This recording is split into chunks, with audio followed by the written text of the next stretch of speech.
इराणच्या तेहरानमध्ये दुष्काळामुळे अख्खं शहर विस्थापित करण्याची वेळ आली आहे। तेहरानमध्ये फक्त 7 दिवस पुरेल इतकंच पाणी आहे आणि दुसरीकडे राजधानीच आता इराणनं पाकिस्तान शेजारी नवी राजधानी बनवण्याची तयारी केली आहे आणि त्यामुळे पाकिस्तानला मात्र मोठा धक्का बसलाय। बघूया।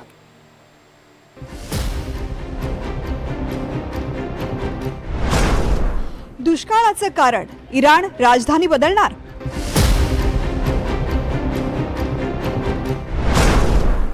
तेहरानवर जलसंकट, शहर सोडण्याची वेळ।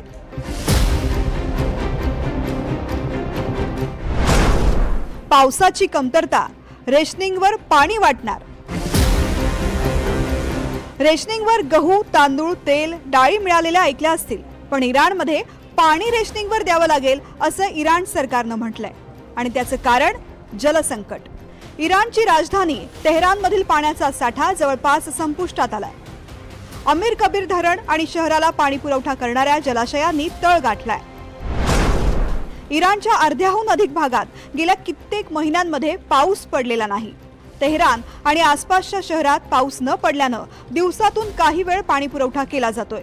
इराणमधील अनेक धरणं कोरडी पडली आहेत। पुढच्या 1-2 आठवड्यात पाणी संपण्याचा अंदाज आहे। तेहरान आणि मसनहत शहरात हे जलसंकट निर्माण झालंय। तेहरानमध्ये आलेल्या जलसंकटामुळे आता शहर रिकामं करण्याची वेळ आली आहे। 7 दिवसात पाऊस न झाल्यास पाणी बाहेरून आणावं लागेल किंवा पूर्ण शहर रिकामं करावं लागेल असा इशारा इराणचे राष्ट्रपती मसूद पजेश्कियन यांनी दिलाय। मागील सरकारच्या रणनीतीमुळे आणि हवामान बदलामुळे इराणवर जलसंकट निर्माण झालंय। सर्व लोकांनी विश्वास ठेवावा, लवकरच हे संकट दूर होईल अशी अपेक्षा आहे। नोव्हेंबरच्या अखेरपर्यंत पाऊस पडला नाही तर शिल्लक असलेलं पाणी लोकांमध्ये वाटावं लागेल। डिसेंबरमध्ये देखील दुष्काळ कायम राहिला तर तेहरान रिकामं करावं लागेल। हे भयंकर असलं तरी वास्तव आहे। इराण गेल्या अनेक दशकांमधील सर्वात मोठ्या दुष्काळाचा सामना करते।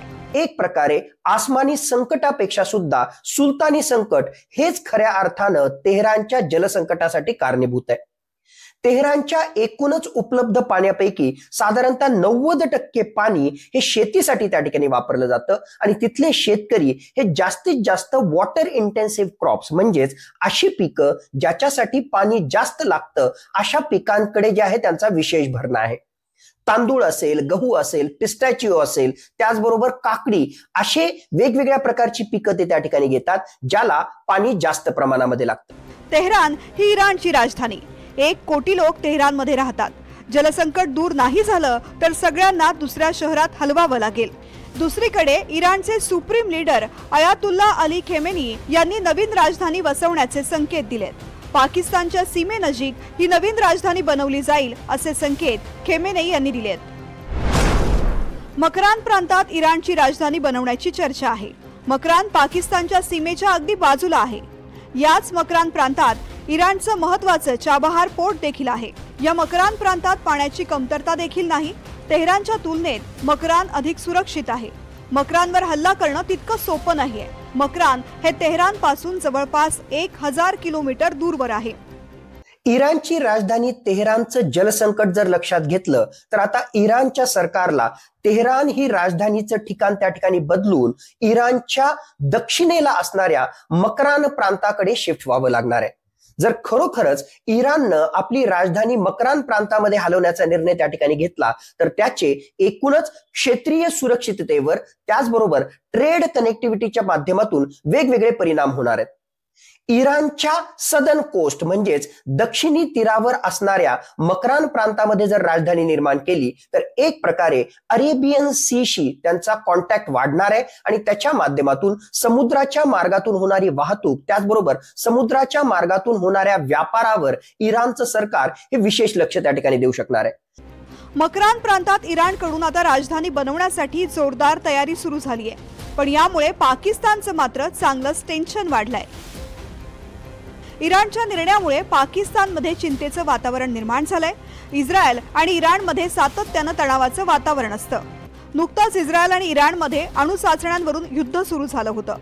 यावेळी इराणच्या तेहरानवर इस्रायलने अनेक हल्लेही चढवले होते आणि यामुळेच पुन्हा जर अशी परिस्थिती निर्माण झाली तर पाकिस्तानला याचा फटका बसू शकतो अशी भीती पाकिस्तानला सतावतीये। सेक्युरिटी म्हणजे सुरक्षेच्या अनुषंगानं, त्याचबरोबर व्यापाराच्या अनुषंगानं मक्रान प्रांतामध्ये इराणनं राजधानी बनवणं हे पाकिस्तानसाठी अडचणीचं ठरणार आहे. आज घडीला ग्वादार बंदराच्या माध्यमातून चायना पाकिस्तान इकॉनॉमिक कॉरिडॉर हा एक प्रकारे जो आहे प्रॉस्परस त्या ठिकाणी होतोय आणि चायनाची पूर्णतः मदार ही पाकिस्तानच्या ग्वादार बंदरावर आहे आणि त्या अनुषंगानं पाकिस्तानला आर्थिकदृष्ट्या सुद्धा फायदा होताना दिसतोय.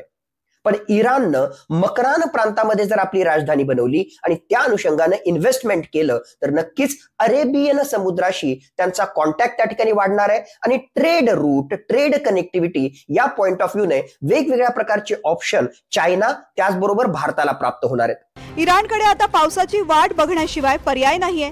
शेजारील देश अफगाणिस्तान, तजाकिस्तान आणि उझबेकिस्तान कडून पाणी मागण्याच्या पर्यायांवर देखील विचार सुरू आहे. याशिवाय तेहरानमध्ये रात्रीच्या वेळी नळ बंद ठेवण्याचे आदेश दिले आहेत. अनेक भागांमध्ये पाणी कपात सुरू केली आहे. आता आठवडाभरात जर पाऊस झाला नाही तर तेहरानची स्थिती आणखीन वाईट होऊ शकते. Bureau report, NDTV Marathi.